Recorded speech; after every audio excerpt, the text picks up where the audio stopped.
ठाण्यातील शिवाजी मैदानात शिवजयंती महोत्सव 2025 अंतर्गत मराठा केसरी कुस्ती स्पर्धा मोठ्या उत्साहात पार पडली। या स्पर्धेत पैलवान रविराज गायकवाडनं अंतिम सामन्यात कालीचरण सोलंकरवर 30 मिनिटाच्या चुरशीच्या लढतीनंतर चितपट विजय मिळवत मराठा केसरी गदाचा मान पटकावला। द्वितीय क्रमांकाच्या कुस्तीत धीरज पवार आणि सकपाळ सोनटक्के यांच्यात जोरदार झुंज रंगली। मात्र धीरज पवारला खांद्याला दुखापत झाल्यानं पंचांनी ही कुस्ती बरोबरीत सोडवली। तृतीय क्रमांकासाठी प्रशांत शिंदे आणि रवी सांडो यांच्यातील सामना अटीतटीचा ठरला। मात्र 30 मिनिटाच्या जोरदार झुंजीनंतर पंचांनी ही कुस्ती बरोबरीत घोषित केली। महिला गटात हरियाणाची सोनिका हुड्डा हिनं वेदिका पवारवर चितपट विजय मिळवत मराठा केसरीचा किताब पटकावला। तर तृतीय क्रमांकासाठी प्रगती गायकवाडनं वेदिका ससानेवर विजय मिळवला, तर तृतीय क्रमांकावर सृष्टी भोसलेनं आपलं वर्चस्व सिद्ध केलं। स्पर्धेतील मुख्य आकर्षण ठरलेली देवा थापा विरुद्ध समशेर यांची कुस्ती प्रेक्षकांनी डोक्यावर घेतली। उत्कंठावर्धक लढतीत देवा थापानं विजय मिळवत स्पर्धेतील सर्वात चर्चित पैलवान म्हणून नाव कमावलं। या भव्य कुस्तीच्या स्पर्धेच्या निमित्तानं शिवाजी मैदान प्रेक्षकांनी फुलून गेलं होतं। भाजप आमदार संजय केळकर, आमदार निरंजन डावखरे, ठाणे शहर अध्यक्ष संजय वाघोले, भाजपचे माजी नगरसेवक आणि असंख्य कार्यकर्ते यावेळी उपस्थित होते। त्यांनी कुस्तीगरांचा उत्साह वाढवत स्पर्धेचाही आनंद लुटला। ही स्पर्धा कुस्ती परंपरेला नवे बळ देणारी ठरली असून कुस्तीप्रेमींमध्ये अभूतपूर्व उत्साह निर्माण झाल्याचं यावेळी दिसून आलं। पाहायला मिळणार आहे कशा प्रकारच्या कुस्त्या असणार आहेत, कोणती स्पर्धक आहेत, मुख्य आकर्षण कोण आहे? शिवजयंती निमित्त आम्ही गेल्या 2 वर्षापासून इथे शिवजयंती निमित्त आम्ही इथे आखाडा भरवत आहोत कुस्तीचा, जेणेकरून आपल्या ठाणेकरांना एक संधी भेटते बघायसाठी। आणि इथे राष्ट्रीय आणि आंतरराष्ट्रीय दोन्ही प्लेयर इथे आलेले आहेत। त्याच्यात सर्व आकर्षण देवा थापा आहे, त्याला बघायसाठी लोकांनी गर्दी केलेली आहे। तुम्ही बघाल लोकांचा उत्साह खूप आहे आणि शिवजयंती निमित्त खरोखर खूप ठाण्यामध्ये आनंदाचं वातावरण आहे। मी ठाणेकरांना विनंती करतो की त्यांनी या संधीचा लाभ घ्यावा आणि इथे कुस्ती बघायला यावं। किती कुस्त्या आता या मैदानामध्ये? टोटल 85 स्पर्धक इथे आलेले आहेत आणि त्याच्यामध्ये मुख्य आकर्षण देवा थापा हा आहे।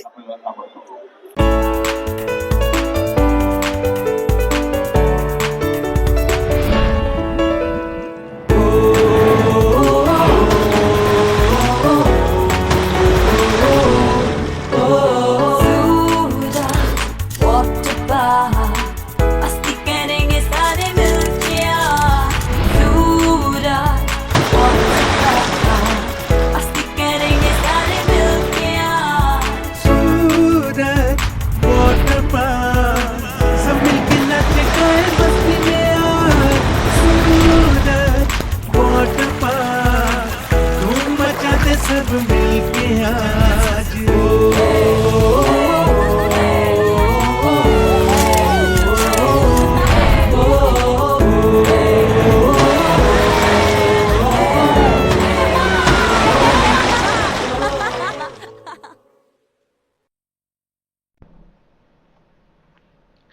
प्रयागराज येथे तब्बल 114 वर्षांनंतर होत असलेल्या महाकुंभ मेळ्यात अनेक जण स्नान करण्यासाठी सहभागी झाले आहेत।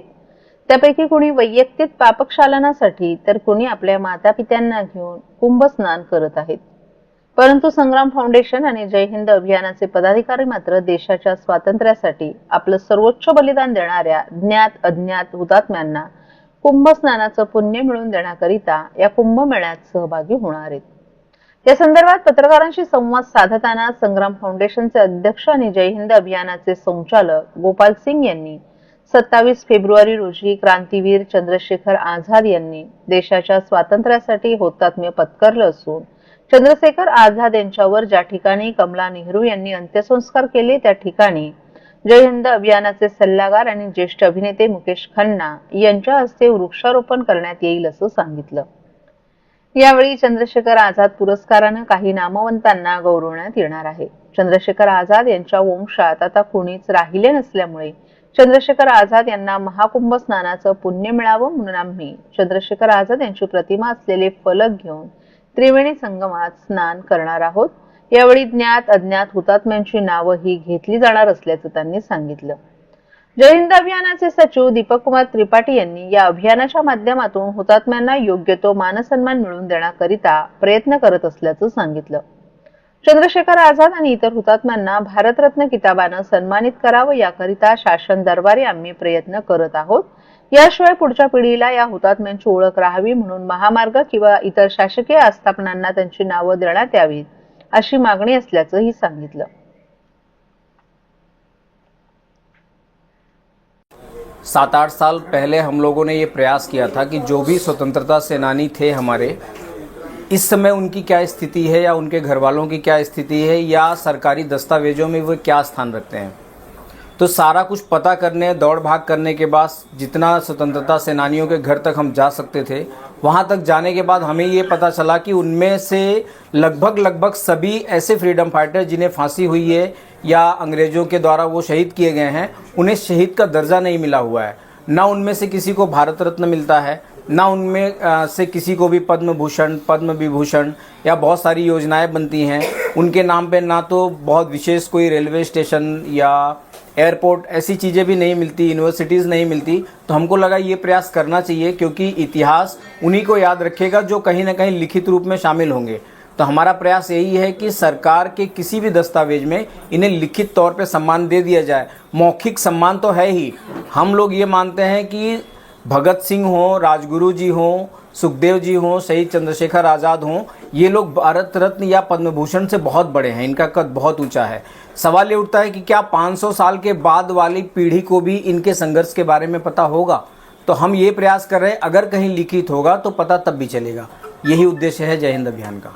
अभी जो ये अभियान है 27 फरवरी को चंद्रशेखर आज़ाद जी शहीद हुए थे अल्फ्रेड पार्क में, जो अब आज़ाद पार्क के नाम से जाना जाता है.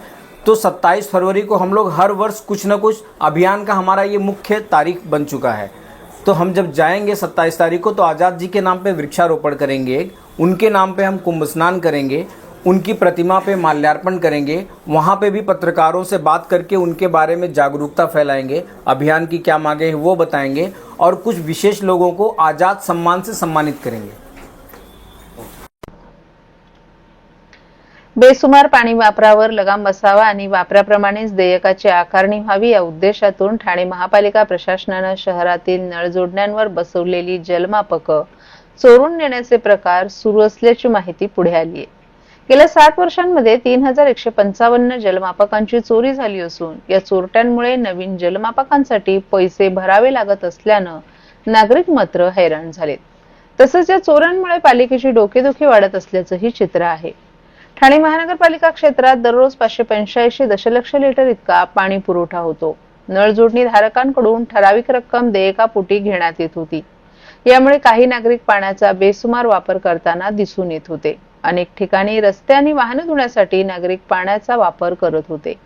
ठाणे महापालिकेच्या सर्वसाधारण सभांमध्येही यासंबंधीचे मुद्दे उपस्थित झाले होते. त्यावेळेस असे प्रकार रोखण्यासाठी उपाययोजना करण्याची मागणी लोकप्रतिनिधींकडून करण्यात आली होती. यामुळे बेसुमार पाणी वापरावर लगाम बसावा आणि वापराप्रमाणेच देयकाची आकारणी व्हावी या उद्देशातून ठाणे महापालिका प्रशासनानं शहरातील नळ जोडण्यांवर जलमापकं बसवण्याचा निर्णय घेतला होता. या निर्णयानुसार 2019 मध्ये शहरातील नळ जोडण्यांवर जलमापके बसवण्यास सुरुवात झाली. ठाणे महापालिका क्षेत्रात 1,13,328 नळ जोडण्या असून आतापर्यंत 1 लाखाहून अधिक नळ जोडण्यांना पालिकेनं जलमापकं बसवली आहेत. तसंच नळ जोडणी धारकांकडून जलमापकाद्वारे देयकांची वसुली करण्याचं कामही सुरू केले. परंतु जलमापकं चोरल्या जाण्याचे प्रकार दिवसेंदिवस वाढू लागल्यानं पालिकेची डोकेदुखी मात्र वाढलीये. महाराष्ट्रातील भगिनींना आधार देणारी राज्य शासनाची मुख्यमंत्री माझी लाडकी बहीण योजना. या योजनेअंतर्गत अल्प उत्पन्न गटातील 21 ते 65 वयोगटाच्या भगिनींना मिळणार दरमहा 1500 रुपयाची मदत. अर्ज करण्यासाठी 31 ऑगस्ट 2024 पर्यंत मुदतवाढ. कुटुंबाचं वार्षिक उत्पन्न 2.5 लाख रुपयांपेक्षा कमी असलेल्या महिला पात्र. कुटुंबाकडे पिवळं किंवा केशरी रेशन कार्ड असल्यास उत्पन्नाचा दाखला आवश्यक नाही. पांढरं रेशन कार्ड असेल किंवा रेशन कार्ड नसेल तर कुटुंबाचं वार्षिक उत्पन्न 2.5 लाखांपेक्षा कमी असल्याचा दाखला आवश्यक. योजनेसाठीचा ऑनलाईन अर्ज नारी शक्ती दूत ऍप वरून किंवा पोर्टलवर भरता येईल. ज्या भगिनींना ऑनलाईन अर्ज भरता येत नसेल त्यांच्यासाठी अंगणवाडी, ग्रामपंचायत, वॉर्ड ऑफिस, सेतू सुविधा केंद्रामध्ये किंवा आशाताई बचत गटाच्या CRP यांची मदत उपलब्ध. आता आपल्याला अभिमानानं म्हणता येईल, सुखी आणि सुरक्षित आहे माझी लाडकी बहीण.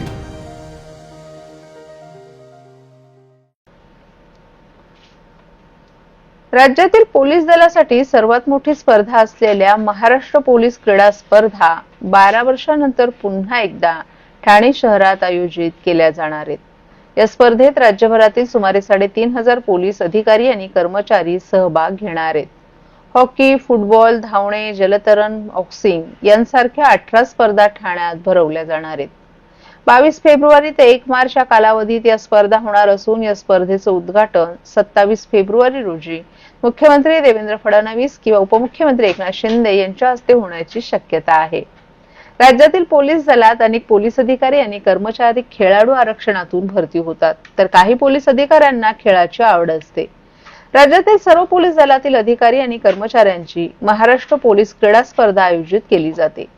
या स्पर्धांमध्ये हजारो पोलीस कर्मचारी त्यांच्या पोलीस दलाचं प्रतिनिधित्व करत असतात. यावर्षी ठाणे शहरातील साकेत मैदानात या क्रीडा स्पर्धेचं आयोजन करण्यात आले. ही स्पर्धा 22 फेब्रुवारी ते 1 मार्च या कालावधीत होणार आहे. यापूर्वी ही स्पर्धा 2013 मध्ये ठाण्यात आयोजित करण्यात आली होती. या स्पर्धेत हॉकी, फुटबॉल, जलतरण, बास्केटबॉल, शरीरसौष्ठव आणि धावणे अशा एकूण 18 क्रीडा स्पर्धा होणार आहेत. यातील काही स्पर्धा या साकेत मैदानावर होणार आहेत, तर काही स्पर्धा ठाणे पोलिसांच्या सिद्धी सभागृह पोलीस कवायत मैदानात होणार आहेत. या स्पर्धांमध्ये राज्यभरातील सुमारे 3,500 पोलीस खेळाडू सहभागी होणार आहेत. या स्पर्धा 22 फेब्रुवारी पासून सुरू होणार असल्या तरी त्याचं उद्घाटन 27 फेब्रुवारी रोजी होणार असल्याची माहिती पोलीस सूत्रांनी दिली आहे. स्पर्धेच्या उद्घाटनासाठी मुख्यमंत्री देवेंद्र फडणवीस किंवा उपमुख्यमंत्री एकनाथ शिंदे उपस्थित राहण्याची शक्यता आहे. स्पर्धेत विजेते झालेल्यांचा पारितोषिक देऊन गौरवही केला जाणार आहे.